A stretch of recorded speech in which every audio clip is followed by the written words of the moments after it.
My name is Victoria Langford, and for the longest time, I believed I was living a fairy tale. I was 38, a published author living in a brownstone apartment in Manhattan with my husband Ethan Carter, a financial consultant whose voice could melt away my stress in seconds. He had a way of saying my name, soft and slow, like a promise. Every morning started with a kiss on the forehead and coffee, just the way I liked it. Every evening ended with him whispering, "You are my world." I believed him, until one night, everything changed. It was close to midnight. I woke up to an empty bed. At first, I assumed Ethan had gone downstairs to grab a snack or check on something. I rolled over, thinking I would drift back to sleep. Then I heard it, a voice. His voice. It was coming from his home office. Low, serious, calculated. "She still doesn't suspect anything," he said. I froze. My breath caught. The air felt thick, my heart pounding like a drum in my chest. I sat up, straining to hear. "Everything's going as planned." "Almost done," he continued. I tiptoed to the hallway, pressing myself against the wall near his office door. A thin line of light escaped through the crack. I could barely hear the rest, but I didn't need to. I had heard enough. I crept back to bed, lying as still as I could, pretending to sleep when Ethan returned minutes later. He slipped into bed with his usual calm, pulling the blanket over us like he hadn't just shattered my world. That night, I didn't sleep. I stared at the ceiling, my mind racing. I didn't know what he was planning, but one thing was clear. My husband was hiding something, and it involved me. The next morning, I moved through the kitchen like a ghost. Ethan was still asleep, his breathing slow and steady. I stood in front of the coffee maker, my hands trembling as I reached for my phone. Until that moment, I had never once checked our finances. Ethan always handled everything, bills, savings, investments. I trusted him. But I was learning that trust could be the first step toward losing everything. I opened the banking app. Transaction after transaction flashed on the screen.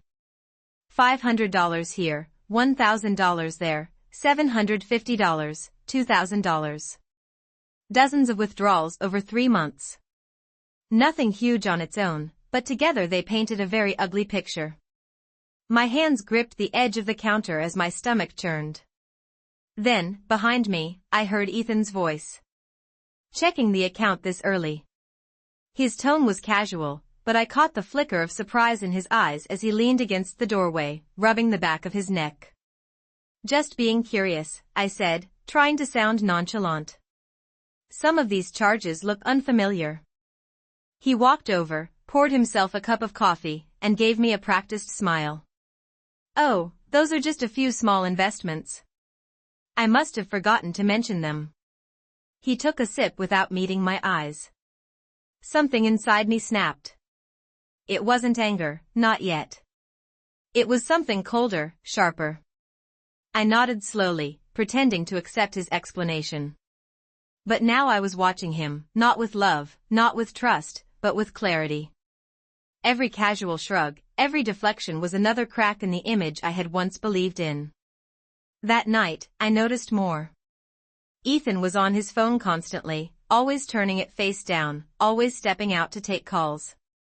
And whenever I asked what he was working on, he would smile and say, "Just business. Nothing for you to worry about." But I was worried, deeply. And that worry was turning into resolve. I couldn't wait around to find out what he was planning. I needed answers, and I needed them fast. 2 days later, I got my chance. It was a quiet evening. Ethan had just finished dinner and said he was going to take a shower. Normally, he would carry his phone with him everywhere, like it was part of his body. But tonight, for the first time, he left it on the dining table. I stared at it. My heart pounded in my chest like a warning bell. I waited 30 seconds, then 60. I heard the water running upstairs, and I reached for it. His phone was unlocked. My fingers trembled as I scrolled through recent messages. Most were harmless work-related reminders, casual chats.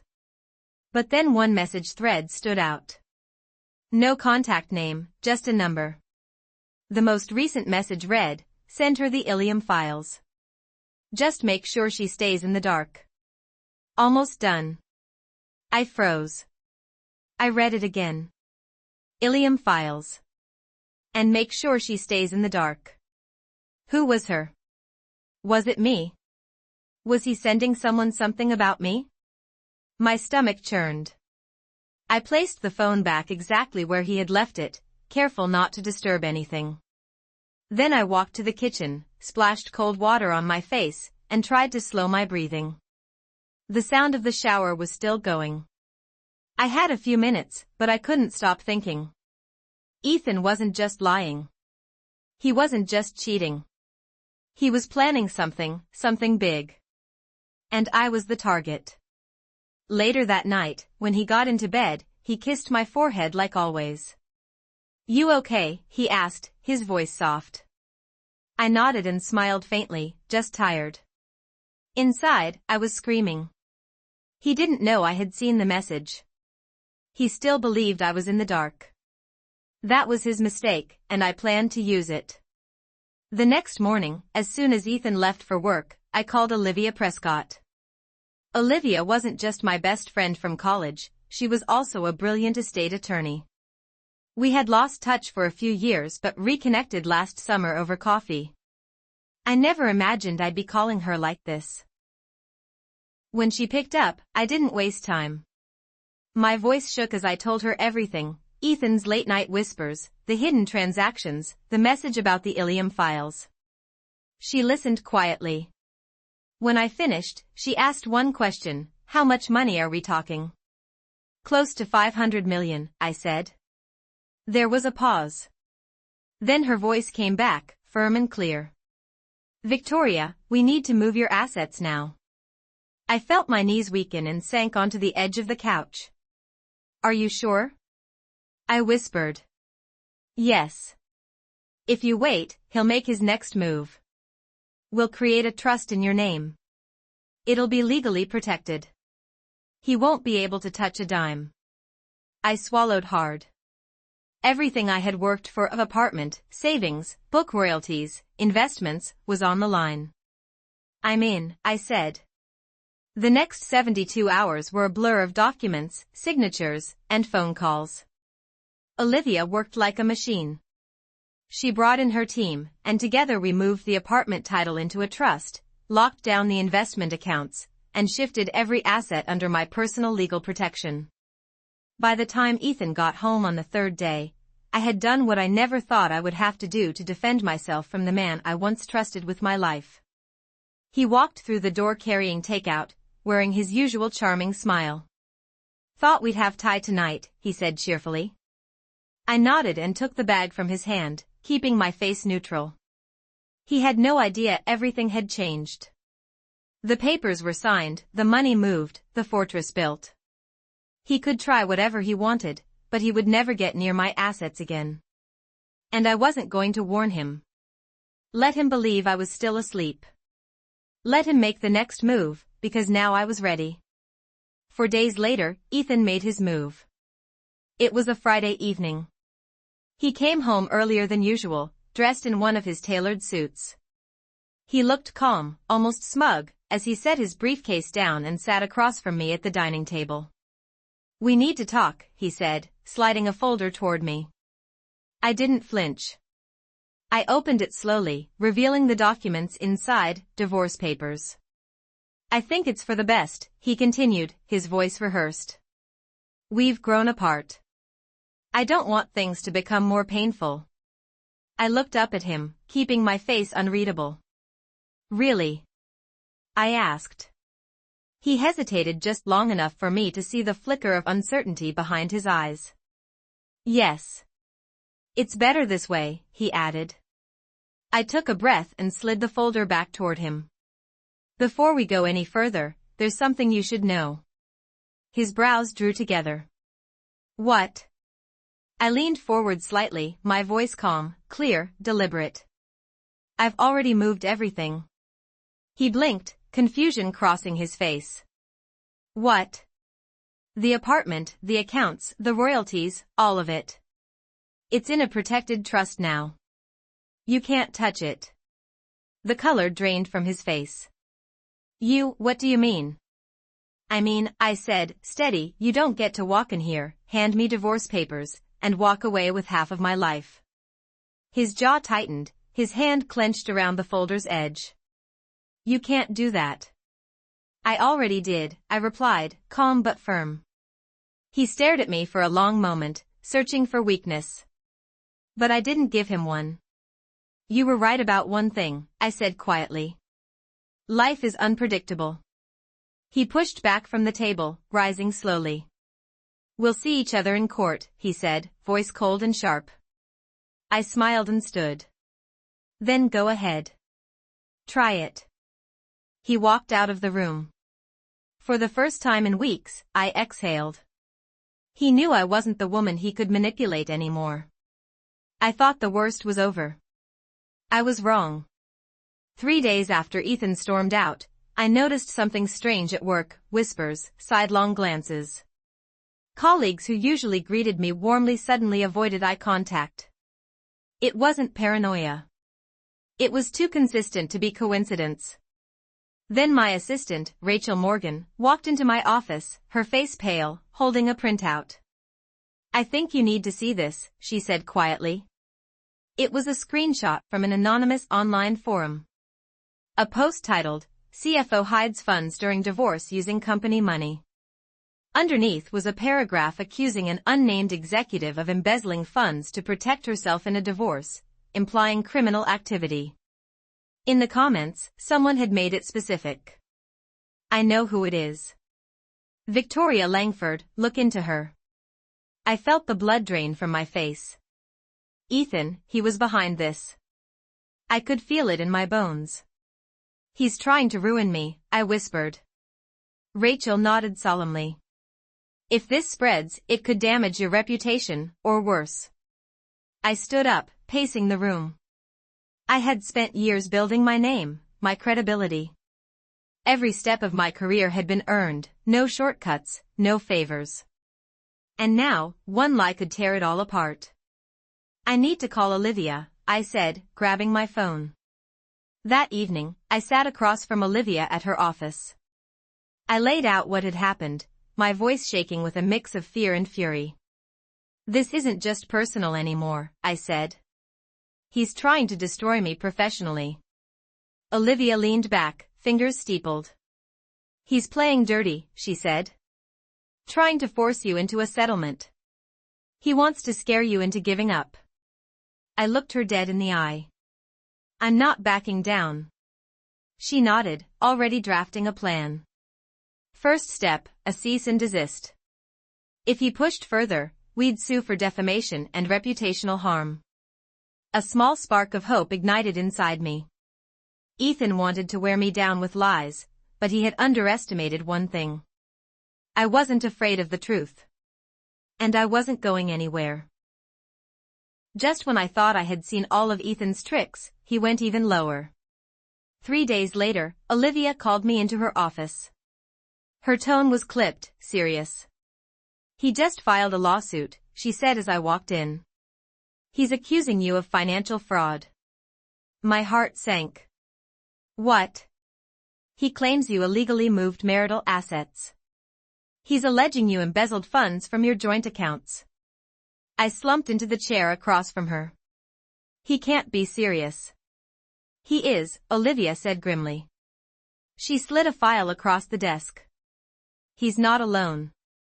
He filed with a co-plaintiff. I opened the folder. The name hit me like a punch to the gut, Elamaro. It was the name from the message on Ethan's phone, the one I had read weeks ago. Who is he? I asked. Olivia crossed her arms. A known fraudster. He's been linked to multiple cases involving forged documents. No convictions yet, but a long trail of suspicion. I flipped through the documents. Detailed, filled with numbers and fake transactions, some even mimicking my signature. These aren't mine, I said, voice rising. These are fabrications. Olivia nodded. We know. But we have to prove it. And fast. My hands clenched into fists. All the fear I'd been carrying turned into fire. He was trying to bury me in lies again, but this time, I wasn't backing down. Olivia immediately called in a forensic finance expert. For the next week, we worked non-stop, gathering real transaction records, tracing digital footprints, and verifying every move I had made. I barely slept, but I kept going. This wasn't just about money anymore, it was about my name, my integrity, and my right to defend what was mine. By the end of the week, we had everything we needed. The expert traced the false documents to Alamoro's firm. The dates didn't match, the signatures were off, and most importantly, there was no paper trail connecting those fake transactions to any of my real accounts. Ethan had thrown everything he had at me. But the truth was stronger, and it was on my side. A month later, we walked into court. Olivia was calm, sharp as ever. I sat beside her, dressed in navy, my shoulders back, my hands steady. Across the room, Ethan looked like a shadow of the man I once knew, angry, twitchy, unprepared. The judge reviewed the case carefully. Our documentation was airtight. Alamoro never showed up. The moment the ruling was read aloud, I closed my eyes, not out of relief, but out of finality.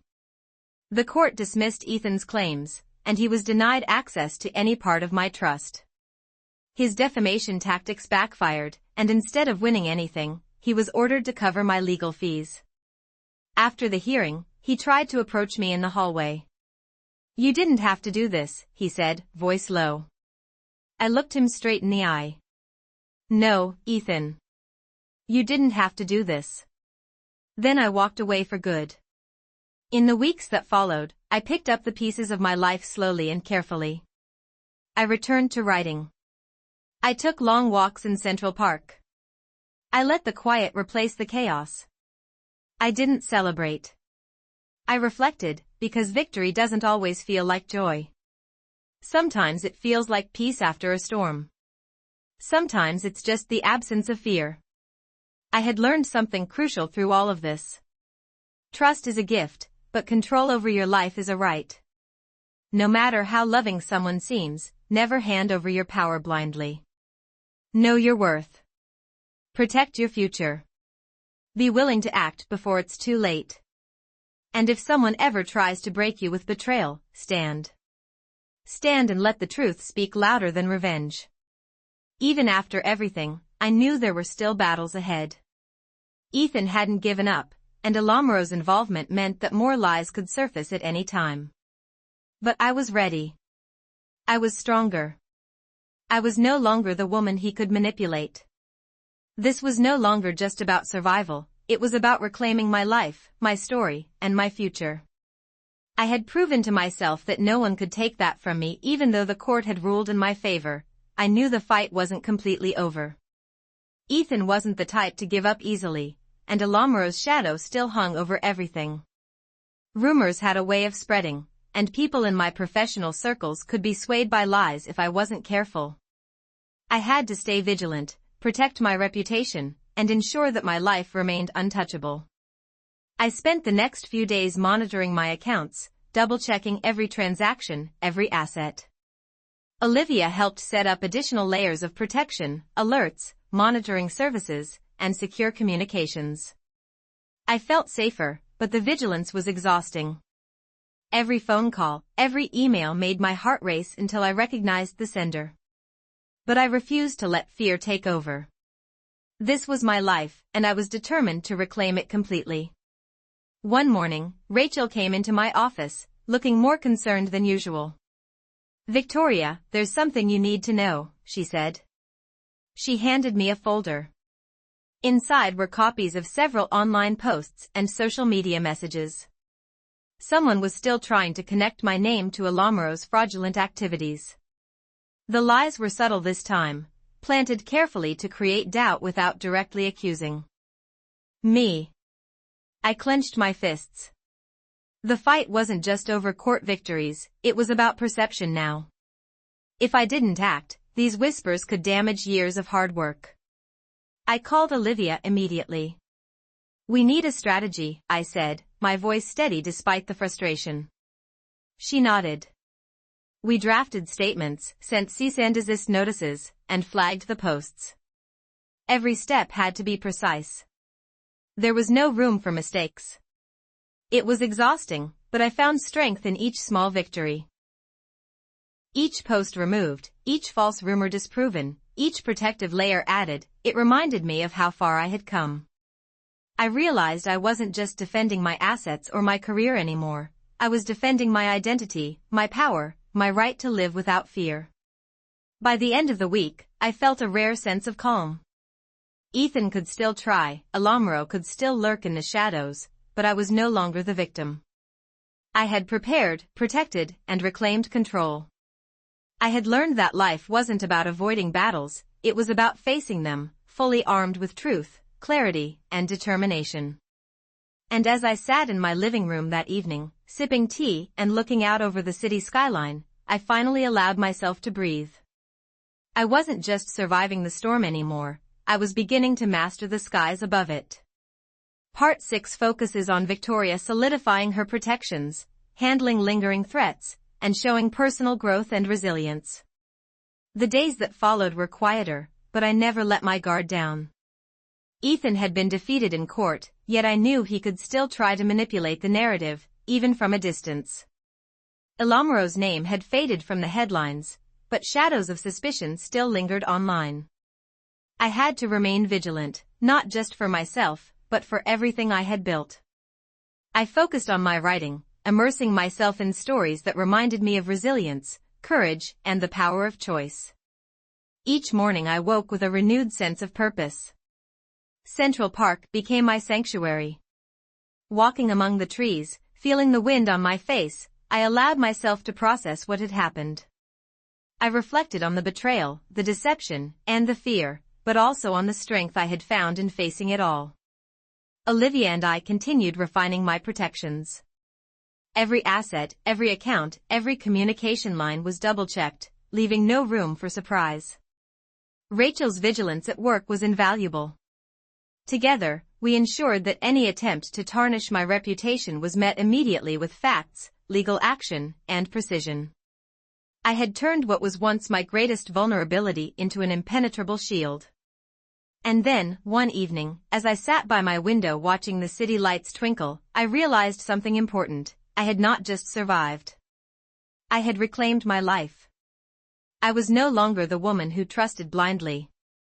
I had learned the true meaning of power, not through fear or control, but through knowledge, preparation, and unwavering determination. Ethan's manipulations, Alomro's schemes, they had failed. But more importantly, I had succeeded in defining myself on my terms. I was no longer reactive, I was proactive. I had mastered my life, my decisions, and my future. Trust had been tested, betrayal had been faced, and I had emerged stronger than ever. Victory wasn't about celebration or revenge. It was about peace, the quiet confidence that comes from knowing you are in control of your destiny. I had reclaimed my world, one careful step at a time. If anyone ever doubts themselves in the face of deceit or betrayal, I want them to know this: strength isn't just surviving the storm. It's learning to soar above it, armed with clarity, courage, and the knowledge that your life belongs to no one but you. I had learned that lesson the hard way, but I had learned it well. And now, as I looked out over the city that had witnessed my battles, I finally felt the calm, the quiet triumph, and the freedom that comes with knowing you are unshakable.